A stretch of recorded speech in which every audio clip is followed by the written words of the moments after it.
Selamat hari Minggu bagi kita semua. Selamat datang di kebaktian M2 Sunday Service. Tema kita pada minggu hari ini adalah tentang A Life That Please God. Mari sama-sama kita belajar untuk menyenangkan hati Tuhan sejak masa muda kita. Sebentar lagi ibadah kita akan dimulai. Mari sama-sama kita persiapkan hati kita dan mengikuti ibadah ini dengan sungguh-sungguh. Selamat ibadah teman-teman. Shalom teman-teman semuanya. Shalom. Kita bersyukur kepada Tuhan karena kita masih diberikan kesempatan untuk mengikuti ibadah online pada minggu pagi hari ini.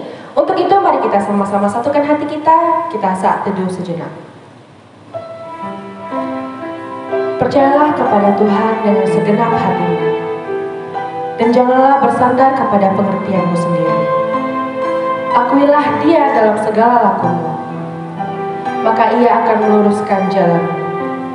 Janganlah engkau menganggap dirimu sendiri bijak. Takutlah akan Tuhan dan jauhilah kejahatan. Amin. Teman-teman saya persilakan untuk bangkit berdiri. Mari kita sama-sama nyanyikan lagu pertama kita, For the Lord He is Good.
Kita bersatu di dalam doa.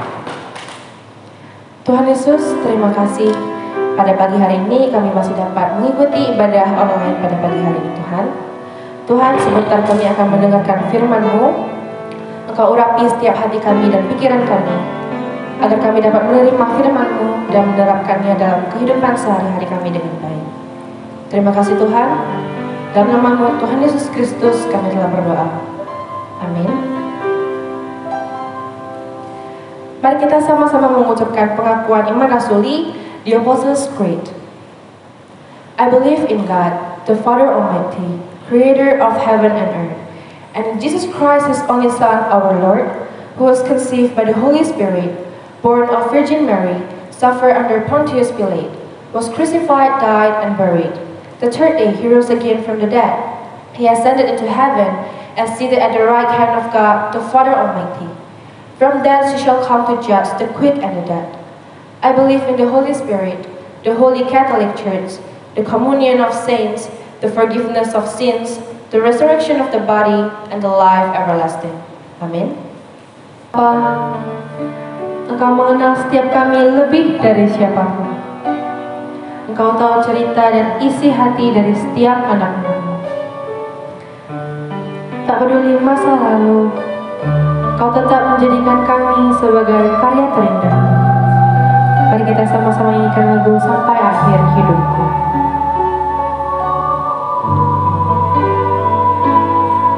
Bapa, Engkau mengenalku lebih dari siapapun. Engkau tahu ceritaku dan isi hatiku. Tak peduli masalah, tak peduli masa lalu, Engkau tetap memilihku. Ubahkanku, sempurnakan jadi karya yang indah. Kini aku percaya, kini aku percaya, tiada yang mustahil bagimu. Kuasamu, kuatkanku, dasarku berharap. Kini aku berserah pada rancanganmu bagiku. Ku ikuti panggilanmu, ku kan setia sampai akhir hidupku. Kita ulangi sekali lagi dengan lebih sungguh-sungguh. Bapa, Engkau mengenalku. Bapa, Engkau mengenalku lebih dari siapapun. Engkau tahu ceritaku dan isi hatiku.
Shalom, selamat pagi, selamat hari Minggu bagi kita semuanya. Hari ini kita akan mendengarkan dan belajar firman Tuhan dengan satu tema, A Life That Please God. Hidup yang menyenangkan hati Tuhan. Mari sama-sama kita membaca dasar Alkitabnya dari 2 Tawarikh pasal 34 ayat 1 sampai 3. Kita akan belajar dari seorang raja yang masih muda bernama Raja Yosia. King Josiah. 2 Tawarikh 34 ayat 1 sampai 3. Yosia berumur 8 tahun pada waktu ia menjadi raja dan 31 tahun lamanya ia memerintah di Yerusalem. Ia melakukan apa yang benar di mata Tuhan dan hidup seperti Daud bapa leluhurnya dan tidak menyimpang ke kanan atau ke kiri. Ayat yang ketiga. Pada tahun ke-8 dari pemerintahannya, ketika ia masih muda belia, ia mulai mencari Allah Daud, bapa leluhurnya. Dan pada tahun ke-12 ia mulai mentahirkan Yehuda dan Yerusalem daripada bukit-bukit pengorbanan, tiang-tiang berhala, patung-patung pahatan, dan patung-patung tuangan. Saudara-saudara, tujuan hidup manusia di dalam firman Tuhan adalah yang paling penting dan yang terutama adalah menyenangkan hati Tuhan. Nah, saudara-saudara, kita tahu menjadi orang yang menyenangkan hati manusia saja kita sulit, apalagi kalau kita mau menyenangkan hati Tuhan. Untuk dikagumi dan menjadi idola orang yang berdampak bagi orang lain saja, itu sesuatu yang sangat sulit. Itu sebabnya kita lihat, mungkin saudara sering mendengar ajang Miss Universe atau Miss World. Untuk menjadi seorang Miss Universe, maka kita harus memiliki kualifikasi dasar yang sering disebut 3B, yaitu beauty, brain, and behavior. Cantik saja tidak cukup, harus pintar. Tapi pintar pun tidak cukup, harus punya behavior, punya sikap, attitude yang baik. Itu kalau Anda mau menjadi seorang Miss World atau Miss Universe. Saudara-saudara, untuk dikagumi orang lain itu tidak mudah. Untuk menjadi seorang artis K-pop, paling tidak saudara harus memenuhi kualifikasi yang kita sebut 3T. Yang pertama harus tampan atau cantik. Tapi itu saja tidak cukup. Engkau juga harus punya T yang kedua, yaitu talenta. Bisa menari ataupun bisa menyanyi. Saudara-saudara, tetapi tampan atau cantik, talenta itu pun belum cukup. Saudara juga harus punya T yang ketiga, yaitu totalitas. Nah, saudara-saudara yang dikasihi Tuhan, Anda tahu, kita tahu betapa sulitnya kita menjadi orang yang berpengaruh dan berdampak baik, dikagumi dan disenangi oleh manusia. Tetapi bagian firman Tuhan yang kita baca, kita melihat ada seorang anak muda, raja muda, yang sejak masa mudanya sudah menyenangkan hati Tuhan. Bahkan di ayat yang kedua di situ dikatakan apa? Ia, Yosia, melakukan apa yang benar di mata Tuhan. Dalam bahasa Inggrisnya disebutkan, he did what was right in the eyes of the Lord. Nah, saudara-saudara, bagaimana Yosia sebagai seorang raja yang masih muda belia menyenangkan hati Tuhan. Tuhan senang kepadanya, Tuhan kagum kepadanya. Saudara-saudara, sekarang kita akan belajar bagaimana masa mudamu engkau pakai untuk menyenangkan Tuhan dan menjadi berkat bagi banyak orang. Kita akan belajar dari raja yang masih muda belia ini. Saudara-saudara, Raja Yosia menjadi raja saat dia berusia 8 tahun. Masih anak-anak. Kalau zaman sekarang mungkin kelas 2 atau kelas 3 SD. Nah, saudara-saudara, pada waktu ayahnya meninggal, maka Yosia menggantikan ayahnya di usia 8 tahun. Tapi yang membuat Yosia istimewa bukan karena dia menjadi raja di usia muda, tetapi karena dia pada masa mudanya, dia melakukan satu breakthrough, satu terobosan hidup yang luar biasa. Yang pertama saudara, bagaimana Yosia menyenangkan hati Tuhan pada masa mudanya. Yang pertama saya sebut sebagai intimacy. Di dalam ayat yang ketiga, di situ dikatakan apa? Firman Tuhan, pada tahun ke-8 dari pemerintahannya, berarti Yosia berusia 16 tahun, ketika ia masih muda belia, ia mulai mencari Allah Daud, bapa leluhurnya. Saudara-saudara yang dikasih Tuhan, di usia yang masih muda, 16 tahun, Yosia sudah memikirkan hal yang sangat penting dan hal-hal yang bernilai kekekalan dalam hidupnya. Numpang tanya saudara, berapa banyak anak-anak muda menghabiskan masa mudanya dengan having fun? Mungkin mereka pun tidak begitu memikirkan soal kekekalan atau hal-hal spiritual dengan serius. Tetapi Yosia sebagai raja, dia sudah memikirkan hal kekekalan, hal yang sangat penting dalam hidupnya pada usia 16 tahun. Saudara-saudara, untuk percaya kepada Tuhan tidak mudah bagi seorang Raja Yosia. Mengapa saudara? Karena Yosia hidup di tengah-tengah keluarga yang tidak percaya Tuhan. Papanya Raja Amon adalah penyembah dewa-dewa. Kakeknya Raja Manase juga orang yang memberontak kepada Tuhan. Jadi dua generasi, papa dan kakeknya adalah raja-raja Yehuda yang tidak percaya Tuhan. Keluarganya juga tidak percaya Tuhan. Seluruh pejabat pemerintahan, bahkan seluruh masyarakat Yehuda saat itu, tidak ada yang percaya Tuhan. Mereka semua berpaling daripada Tuhan. Jadi saudara-saudara, anak-anak muda, keputusan Yosia untuk percaya kepada Tuhan adalah keputusan yang penuh resiko. Dia bisa ditolak oleh keluarganya. Dia bisa ditolak oleh pejabat-pejabat istananya. Bahkan dia pun bisa ditolak oleh seluruh masyarakat Yehuda. Yosia tahu masih muda, dia mengambil satu breakthrough, keputusan yang sangat penting dalam hidupnya. Tetapi walaupun sangat beresiko, Yosia berani mengambil keputusan percaya kepada Tuhan di usia 16 tahun. Anak-anak muda, beranikah engkau mengambil keputusan yang serius seperti Yosia pada masa mudamu? Mungkin kau mengatakan keadaan tidak mendukungmu. Mungkin engkau mengatakan aku masih muda, banyak tantangan dan banyak rintangan untuk mengambil keputusan percaya kepada Tuhan. Sama dengan Yosia, dia sebagai raja yang masih muda adalah suatu resiko yang sangat besar untuk percaya kepada Tuhan di tengah-tengah bangsa yang seluruhnya tidak percaya Tuhan.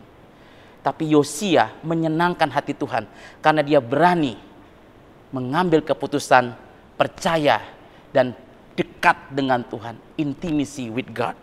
Maka di ayat yang ketiga dikatakan apa? Ia mulai mencari Allah Daud, bapa leluhurnya. Saudara-saudara anak muda, jangan tunggu nanti, jangan tunggu tua untuk mengambil keputusan serius percaya kepada Tuhan. Kalau engkau punya kesempatan untuk percaya Tuhan sekarang di masa mudamu, ambillah keputusan yang serius itu hari ini. Maka engkau akan menyenangkan Tuhan pada masa mudamu. Yang kedua saudara, bagaimana menyenangkan Tuhan pada masa muda kita adalah introspeksi. Yang pertama tadi intimacy, yang kedua adalah introspeksi. Saudara, setelah Yosia mengambil keputusan yang sangat penting dalam hidupnya, percaya kepada Tuhan, yang dilakukan Yosia berikutnya adalah dia memerintahkan seluruh pejabat istananya. Di situ ada disebutkan Syafan dan Maseya, pejabat-pejabat di pemerintahannya, dan bersama imam besar Hilkia untuk memperbaiki rumah Tuhan yang sudah terlantar 2 generasi. Nah saudara-saudara, pada waktu pejabat-pejabat istananya dan Imam Hilkia bersama pekerja tukang bangunan memperbaiki rumah Tuhan, mereka menemukan kitab Taurat, firman Tuhan yang selama 2 generasi, waktu raja papanya menjadi raja dan kakeknya menjadi raja, diabaikan dan terhilang begitu saja. Dan ketika hukum Taurat yang sudah lama hilang itu, firman Allah yang sudah lama hilang itu ditemukan saudara. Yosia mendengarkan firman Tuhan itu yang dibacakan oleh seorang pejabat istananya yang bernama Syafan. Dan saudara tahu, ketika firman Tuhan dibacakan, apa yang dilakukan Raja Yosia saudara? Mari sama-sama kita perhatikan di ayat yang ke-19. Di situ dikatakan, pada waktu Yosia mendengarkan firman Tuhan, segera sesudah raja mendengarkan perkataan Taurat itu, dikoyakkannyalah pakaiannya, saudara. Saudara, ketika dia mendengar firman Tuhan, Raja Yosia mengoyakkan pakaiannya. Ketika dia mendengar firman Tuhan, dia sadar betapa berdosanya dia dan betapa berdosanya bangsanya. Saudara, inilah hidup yang menyenangkan hati Tuhan. Seorang raja yang rendah hati, yang mau introspeksi diri, mengubah hidupnya yang penuh dosa. Ketika firman Tuhan dibacakan, dia mengoyakkan sebagai tanda betapa berdosanya dia di hadapan Tuhan. Saudara-saudara, itu sebabnya Yosia mengingat momen penemuan kitab suci, hukum Taurat ini, sebagai the greatest discovery in his life. Penemuan terbesar dalam hidupnya, yaitu menemukan firman Tuhan. Saudara-saudara yang dikasihi Tuhan, Yosia sebelum mengubah bangsanya, dia mengubah dirinya sendiri. Yosia sebelum berdampak bagi bangsanya, dia bertobat dan mengubah, memperbaiki dirinya sendiri. Saudara-saudara yang dikasihi Tuhan, banyak kita anak-anak muda pengennya mengubah dunia, bukan? Pengennya I want to change the world. Pengennya jadi idola. Tapi pertanyaan pentingnya adalah, apakah Anda sudah mengalami perubahan dan pembaruan hidup? Jangan hanya ingin mengubah dunia, tapi engkau tidak mau mengubah dirimu sendiri. Saudara, saya pernah membaca satu artikel tentang anak dari musisi besar John Lennon. Kita tahu John Lennon adalah vokalis The Beatles. Suatu kali reporter bertanya kepada anaknya John Lennon, tentulah Anda bangga punya bapak seorang musisi besar dan aktivis perdamaian dunia. Tetapi saudara, respon dari anaknya mengagetkan. Dia mengatakan, saya tidak bangga. Reporternya kaget. Loh, mengapa Anda tidak bangga? Ayahmu seorang musisi besar, aktivis perdamaian, John Lennon. Lalu anaknya berkata, pada waktu ayahku berkata tentang peace, tentang perdamaian, dia sedang berbohong. Bagaimana dia bisa mendamaikan suatu dunia? Padahal satu keluarga pun, keluarganya sendiri, tidak ada damai di dalamnya. Saudara tentu tahu lagu John Lennon yang berjudul Imagine. Imagine all the people living life in peace. You may say I'm a dreamer, but I'm not the only one. I hope someday you will join us and the world will be as one. Saudara, anak John Lennon mengatakan, bagaimana bapakku, John Lennon, bisa mendatangkan damai di dunia, sementara di dalam keluarga kami saja tidak ada damai. Saudara, anak-anak muda, teladanilah Yosia. Sebelum dia mengubah dunia, bangsanya, dia mengubah dirinya sendiri. Dia mengalami pertobatan secara pribadi. Yang ketiga, saudara-saudara, bagaimana menyenangkan hati Tuhan. Yang ketiga adalah setelah Yosia introspeksi diri, mengalami perubahan diri, maka Tuhan memakai dia memberi impact bagi bangsanya. Ketika Yosua change his life, mengubah hidupnya, mengalami pertobatan, apa yang Yosia lakukan? Dia melakukan sesuatu yang sangat luar biasa, yaitu apa? Reformasi secara fundamental di seluruh kerajaan Yehuda. Yosia bukan hanya melakukan reformasi spiritual, tetapi juga seluruh aspek hidup, moral, dan tata kehidupan peradaban bangsa Yehuda mengalami perubahan dan transformasi karena perubahan dari seorang raja yang muda belia bernama Yosia. Saudara, luar biasa. Orang yang dekat dengan Tuhan, anak muda yang dekat dengan Tuhan, anak muda yang mau merendahkan dirinya, percaya kepada Tuhan, mengalami perubahan hidup, dia dipakai Tuhan untuk membawa impact, dampak bagi seluruh satu bangsa. Diubahkan Tuhan lewat hidup seorang raja yang muda. Saudara-saudara dikasih Tuhan, Yosia mempersembahkan masa mudanya, menyenangkan hati Tuhan. Anak-anak muda, hari ini, maukah engkau seperti Yosia, memberikan masa mudamu, tenagamu, waktumu, talentamu, untuk menyenangkan hati Tuhan? Untuk berdiam di hadapan firman Tuhan dan takluk kepada firman Tuhan. Bertobat, menyesali dosa-dosamu.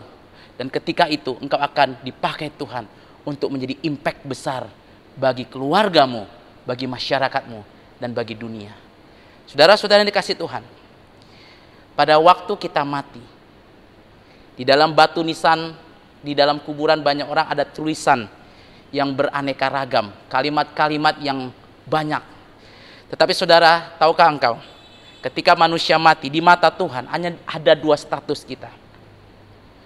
Yang pertama adalah di mata Tuhan, apakah engkau melakukan apa yang jahat di mata Tuhan? Itu status yang pertama atau status yang kedua di hadapan Tuhan?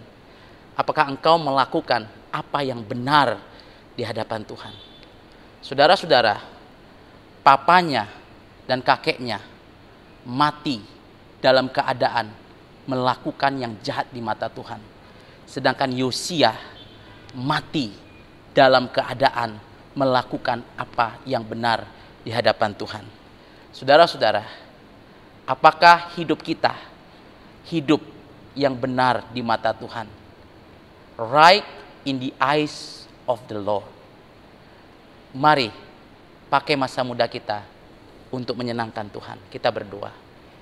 Bapa kami yang di surga, kami bersyukur pada hari ini Tuhan. Kami boleh belajar dari seorang raja yang masih muda belia, Raja Yosia. Tuhan, kami bersyukur lewat keteladanan hidupnya. Dia memakai masa mudanya, tenaga, waktu, dan segenap talenta masa mudanya dipakai untuk menyenangkan Tuhan. Hamba-Mu berdoa supaya anak-anak muda dan kami semua yang mendengarkan dan menyaksikan firman Tuhan hari ini, kami juga mau memakai hidup kami untuk memuliakan dan menyenangkan Tuhan.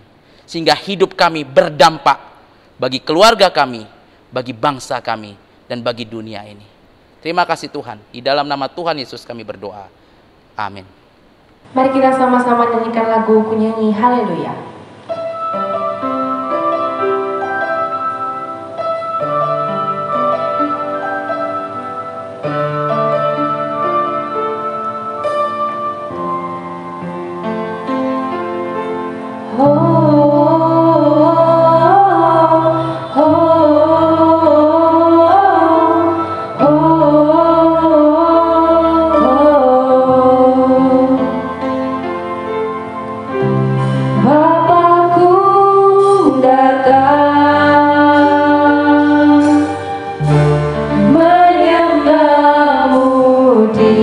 Sini.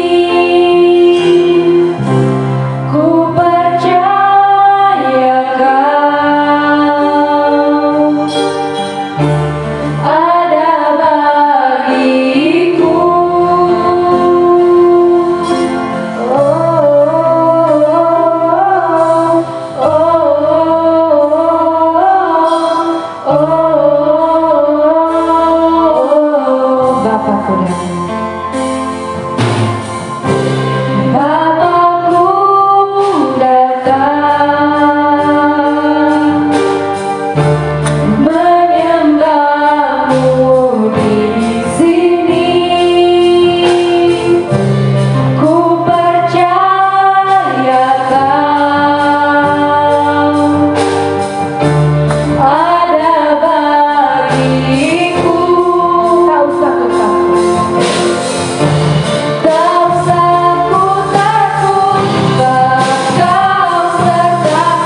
Shalom semua, selamat hari Minggu bagi kita semua. Kita bersyukur di minggu ketiga bulan Januari tahun 2021 kita boleh tetap bersama-sama memuji Tuhan dan menyembah Tuhan. Saudara-saudara, kami tetap mengingatkan, mari sama-sama kita mengikuti ibadah dengan setia dan dengan baik. Ikutilah ibadah dari awal sampai pada akhirnya. Mari sama-sama bernyanyi memuji Tuhan di dalam ibadah online dan dengarkan firman Tuhan dengan sungguh-sungguh. Kami tetap mendorong dan mengajak kita semua untuk tetap setia beribadah bersama-sama dengan kami setiap minggunya. Tema firman Tuhan hari ini adalah hidup yang menyenangkan hati Tuhan. A life that please God. Anak-anak muda dan saudara-saudara semuanya, mari hidup kita persembahkan untuk Tuhan dan menyenangkan hati Tuhan. Jadi berkat bagi banyak orang. Sampai jumpa minggu depan dan tetap setia beribadah. Tuhan Yesus memberkati. Mari kita berdoa doa Bapa kami, the Lord's Prayer. Our Father who art in heaven, hallowed be thy name. Thy kingdom come, thy will be done on earth as it is in heaven. Give us this day our daily bread, and forgive us our trespasses, as we forgive those who trespass against us. And lead us not into temptation, but deliver us from evil. For thine is the kingdom, and the power, and the glory forever. Amen. Saudara-saudara, marilah kita menerima berkat Tuhan. Tuhan memberkati engkau dan melindungi engkau. Tuhan menyinari engkau dengan wajah-Nya dan memberi engkau kasih karunia. Tuhan menghadapkan wajah-Nya kepadamu dan memberi engkau damai sejahtera hari ini, besok, dan sampai selama-lamanya. Amin.